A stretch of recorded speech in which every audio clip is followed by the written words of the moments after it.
الحمد لله وكفى والصلاة والسلام على عباده الذين اصطفى خصوصا على أفضلهم وخاتم النبيين محمد الأمين وعلى آله وصحبه أجمعين.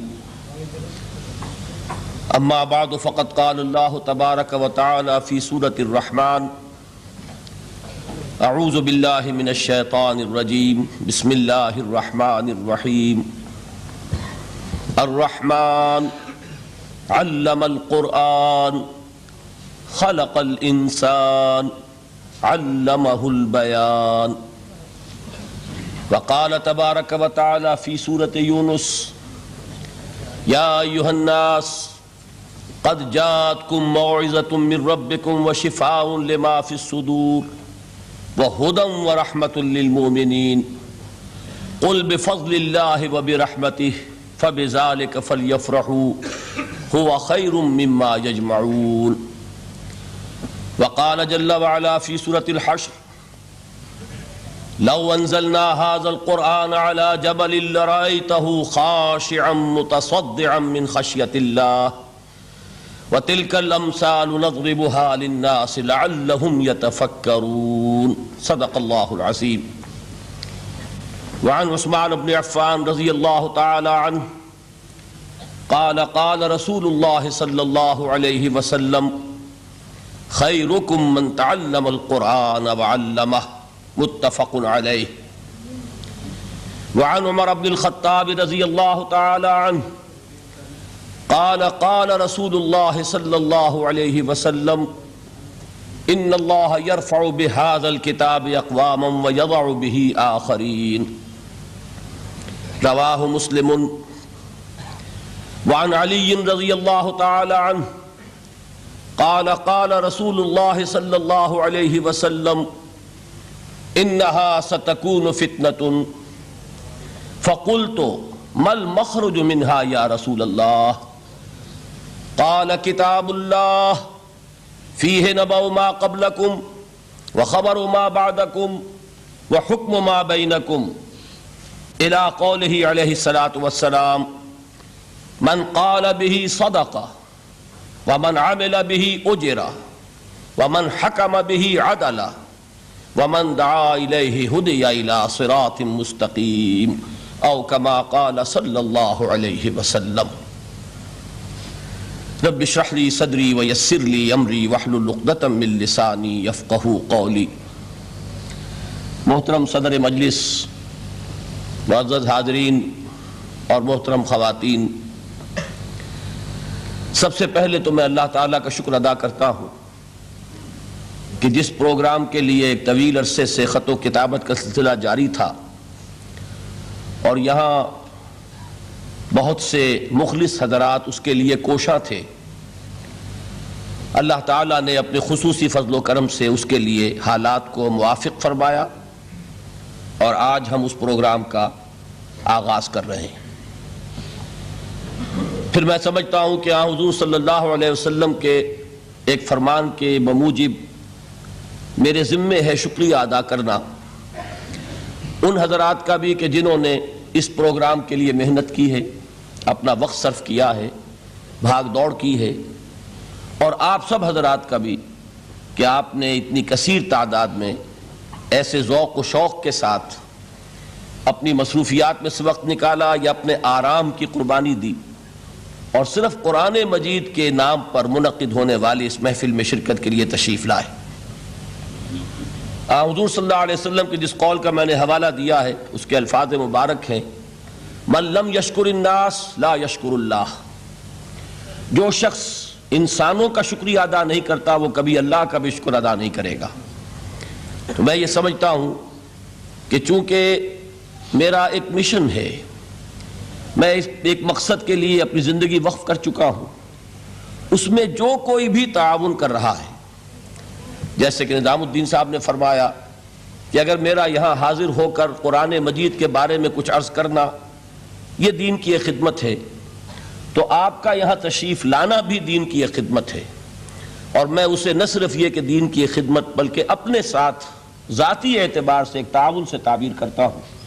اور اسی لیے میں آپ حضرات کا بھی اور تمام منتظمین کا شکریہ دوبارہ ادا کر رہا ہوں۔ ایک تصحیح تھوڑی سی مجھے کرنی ہے، اگرچہ یہ پروگرام 10 دن ہی کا بنا تھا، لیکن رات میں نے آ کر یہاں جو کچھ معذرت پیش کی ہے تو 1 دن کی رخصت میں نے حاصل کر لی ہے، اور یہ پروگرام اب 9 دن کا ہے۔ اللہ تعالیٰ اس کو پورا کروا دے، اس لیے کہ اصل میں کچھ غلطی ہماری ایسی ہوئی ہے کہ تابڑ توڑ پروگرام بن گئے۔ اکتوبر میں 20 دن میں سعودی عرب میں گزار کر گیا، اس میں بھی بہت ہیوی پروگرام رہا۔ پھر نومبر کے 2 ہفتے میں نے ہندوستان میں لگائے ہیں، 1 ہفتہ دہلی میں اور 1 ہفتہ حیدرآباد دکن میں۔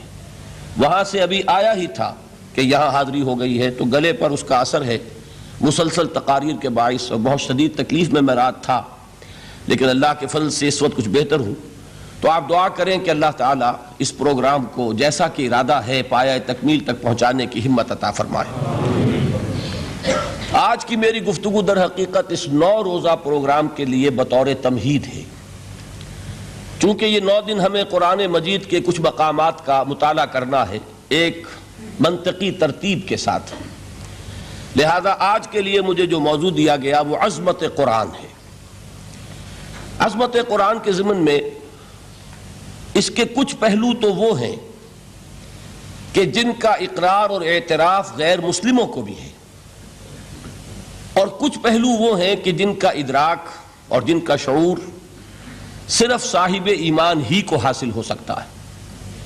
تو میں سب سے پہلے وہ پہلو بیان کروں گا کہ جس کا اعتراف غیر مسلموں نے کیا اور ڈنکے کی چوٹ کیا۔ پہلی بات یہ کہ پوری دنیا میں یہ حقیقت مسلم ہے کہ جتنی بھی کتابوں کے بارے میں یہ خیال ہے کہ وہ آسمانی ہیں، الہامی ہیں، یا جتنی کتابوں نے خود دعویٰ کیا ہے کہ وہ اس کائنات کے خالق کے کلام پر مشتمل ہیں، ان میں سے صرف ایک کتاب ہے قرآن مجید، جس کی انٹیگریٹی، اوتھینٹسٹی، اس پر قطعاً کوئی حرف آج تک نہیں رکھا جا سکا۔ باقی کوئی کتاب اپنے اصل ٹیکسٹ کے ساتھ محفوظ نہیں ہے۔ میں ہندوستان کی جو کتابیں ہیں وید اور ان کے شاستر، ان کے بارے میں تو میں کچھ عرض کرنا نہیں چاہتا، اس لیے کہ ان کتابوں کا اپنا دعویٰ بھی یہ نہیں ہے کہ وہ الہامی کتابیں ہیں۔ عام طور پر خیال یہی ہے کہ کچھ رشیوں منیوں کی اپنی تصانیف ہیں، لیکن جن کتابوں کا دعویٰ ہے، تورات، ہم بھی اس دعوے کو تسلیم کرتے ہیں کہ قرآن نے اس کی تصدیق کی ہے۔ اللہ کی کتاب تھی، فیہا ہدی و نور، قرآن تسلیم کرتا ہے اس میں ہدایت بھی تھی، نور بھی تھا۔ لیکن یہ کہ تورات کے ماننے والے خود تسلیم کرتے ہیں کہ وہ اصل تورات آج دنیا میں کہیں موجود نہیں۔ وہ تورات یا وہ احکام، دی 10 کمانڈمنٹس کہ جو پتھر کی تختیوں پر لکھے ہوئے دیے گئے تھے، ان کا آج دنیا میں کہیں وجود نہیں۔ پھر یہ کہ مزید حضرت موسیٰ علیہ السلام سے جو 5 کتابیں منسوب ہیں، سفر پیدائش اور سفر خروج وغیرہ، ان کتابوں کے بارے میں بھی یہ سب تسلیم کرتے ہیں کہ 7ویں صدی قبل مسیح میں جو ایک بہت بڑا حملہ ہوا تھا، یروشلم برباد ہوا، پہلے اسیریوں نے حملہ کیا، پھر بیبیلونیا کا بادشاہ نیبوکڈ نظر، اس نے شدید حملہ کیا، یروشلم کو تباہ کیا، اینٹ کی اینٹ بجا دی۔ اس کے بعد سے وہ اصل نسخہ تورات کا پوری دنیا میں کہیں نہیں۔ 150 برس تقریباً یہودی ایک طرح کی جلاوطنی کے عالم میں رہے، اسیری کے حالت میں رہے بیبیلونیا میں۔